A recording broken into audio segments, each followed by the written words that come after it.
अतिशय सुंदर चेंडू आपल्याला पाहायला भेटतो. सचिन बर्गे काही समजू शकलेला नाही. अतिशय सुंदर धारदार गोलंदाज आपल्याला पाहायला भेटतो. रोखून ठेवलं गेलं म्हणून ते स्टेजवरती यायचं. कालवणाला जर मीठ झालं तर कालवण खरं ठेवत असते.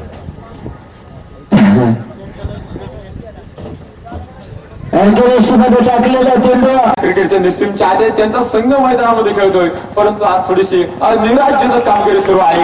ड्रॉप टाकला आहे मैदानामध्ये.